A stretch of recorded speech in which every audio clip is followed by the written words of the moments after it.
내 피땀 눈물 내 마지막 춤을 다 가져가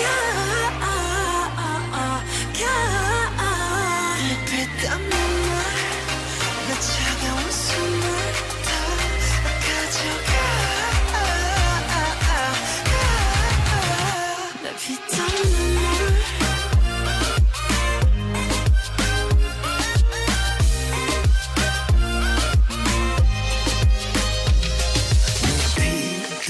눈물도 내 몸, 마음, 영혼도 너의 것인 걸 잘 알고 있어. 이건 나를 벌받게 할 줄. Peaches and cream, sweeter than sweet. Chocolate cheeks and chocolate wings. But 너의 날개는 악마의 걸. 너의 그 sweet 앞엔 비려비려.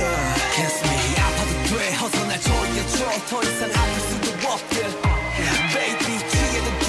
이제 널 들이켜. 내 피땀 눈물 내 마지막 춤을 다.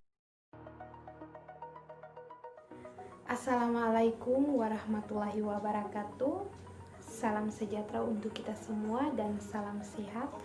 Perkenalkan, nama saya Nining Angel Apalen, mahasiswa Universitas Kristen Indonesia Maluku, Fakultas Kesehatan, Prodi Keperawatan, angkatan tahun 2020. Pada kesempatan ini, izinkan saya untuk menjelaskan tentang sistem anatomi respirasi pada tubuh manusia.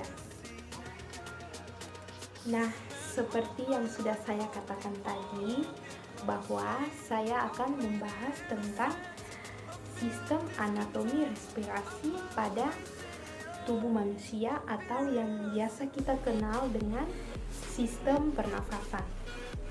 Ini adalah contoh dan gambar dari sistem respirasi dalam tubuh manusia. Kita akan membahas satu persatu dari gambar-gambar ini. Sebelum kita masuk dalam pembahasan yang lebih mendalam, kita harus mengetahui apa itu sistem pernafasan. Sistem pernafasan secara harafiah yang berarti pergerakan oksigen atau yang biasa kita kenal dengan O2 dari atmosfer menuju ke sel dan keluarnya karbon dioksida atau yang biasa kita kenal dengan CO2.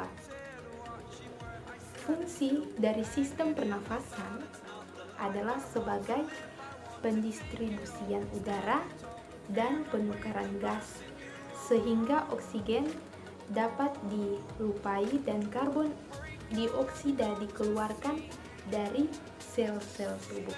Tadi kita telah membahas tentang fungsi pada sistem pernafasan.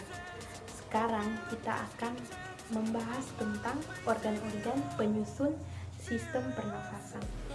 Nah, di belakang saya ini adalah contoh gambar dari organ-organ penyusun sistem pernafasan.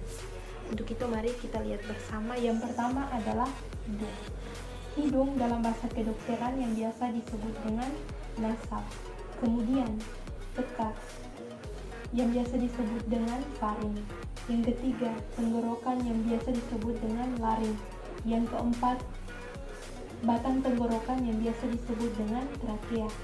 Yang kelima, cabang pembuluh nafas yang biasa disebut bronchiolus. Yang keenam, pembuluh nafas atau yang disebut dengan bronkus. Yang ketujuh, alveolus. Yang ke-8, diafragma.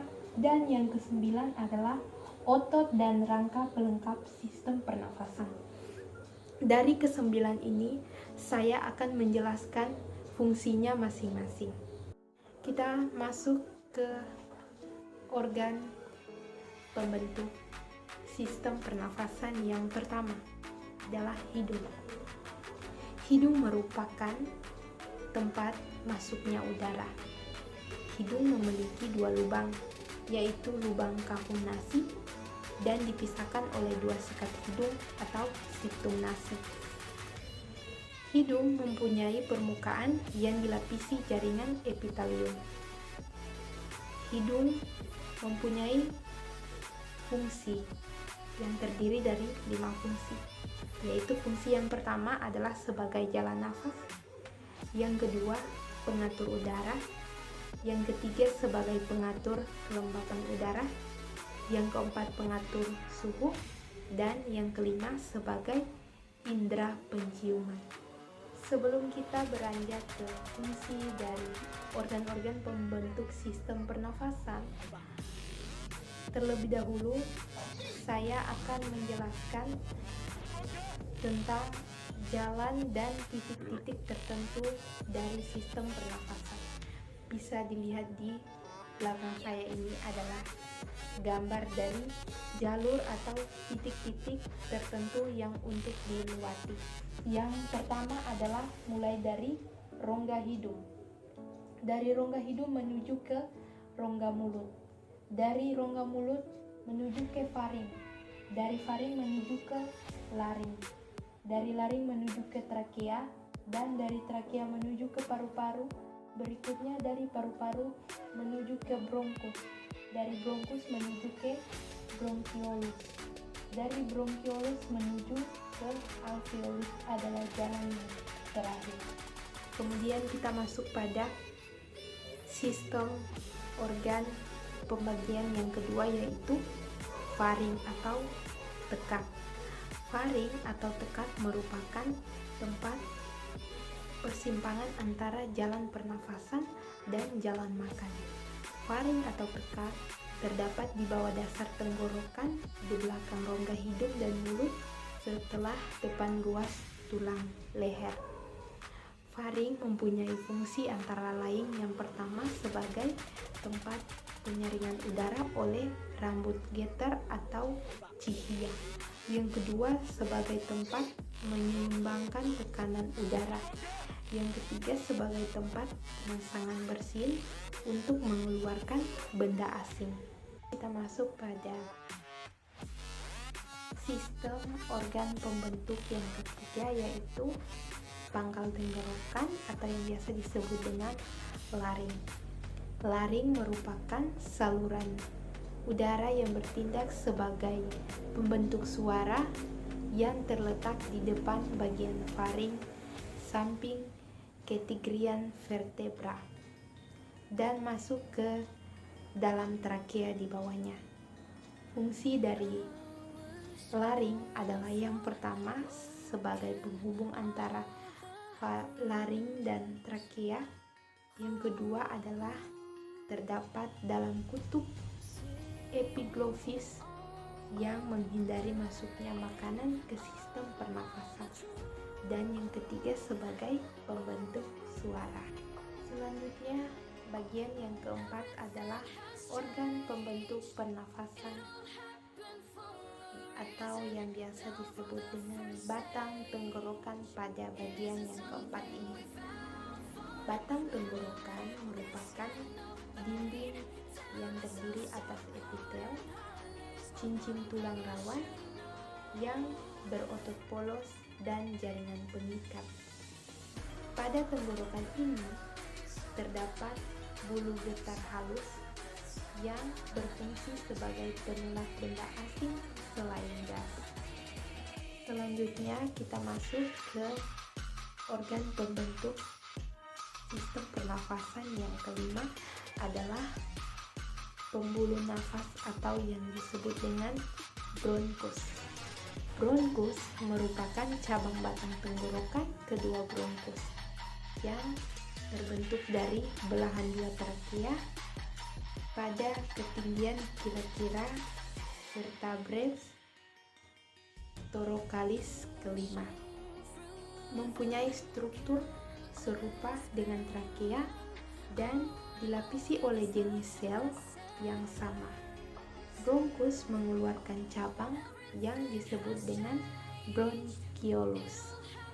Kita masuk pada pembentuk sistem yang keenam, yaitu gelembung paru atau yang biasa disebut dengan alveolus. Alveolus merupakan saluran akhir dari alat pernafasan yang berupa gelembung-gelembung udara dingin yang tipis, lembab, dan berlekatan dengan kapiler darah. Alveolus terdiri atas satu lapisan sel epitelium dan sel pipi, dan disitulah tempat berlangsungnya atau bersentuhan dengan udara. Alveolus memiliki fungsi sebagai berikut. Fungsi yang pertama adalah tempat bertemunya darah dengan udara, dan fungsi yang kedua adalah tempat pertukaran gas oksigen atau O2 dan karbon dioksida atau CO2. Selanjutnya kita masuk pada pembagian yang ketujuh adalah pelengkap sistem pernafasan.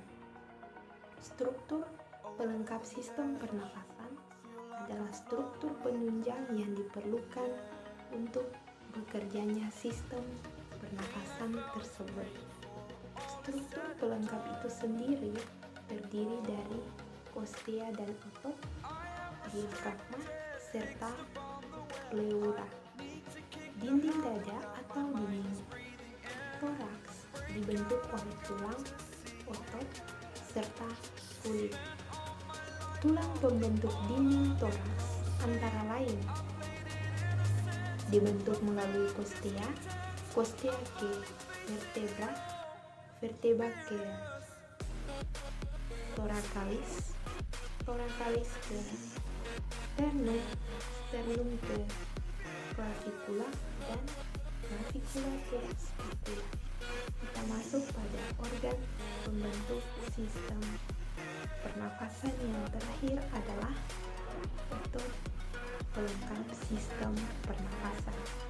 Selain pembentuk dinding dada, skelet juga berfungsi sebagai otot pernafasan, dan menurut kegunaannya otot pernafasan dibagi menjadi otot inspirasi, di mana otot inspirasi dibagi menjadi otot inspirasi utama dan otot inspirasi tambahan. Di dalam otot inspirasi utama terdiri dari musculus intercostalis externus. Yang kedua adalah musculus intercartigalinus paratesnal, dan yang ketiga adalah otot diafragma. Kemudian di dalam otot inspirasi tambahan, atau otot ini sering juga disebut otot bantu nafas, yang terdiri dari musculus calenus anterior, kemudian ada musculus calenus medius, dan musculus calenus posterior. Demikianlah hasil presentasi tugas saya pada saat ini. Mohon maaf bila ada kata-kata yang salah dalam pengucapan. Terima kasih, semoga video ini bermanfaat untuk kita semua. Salam sehat dan sampai jumpa di lain waktu.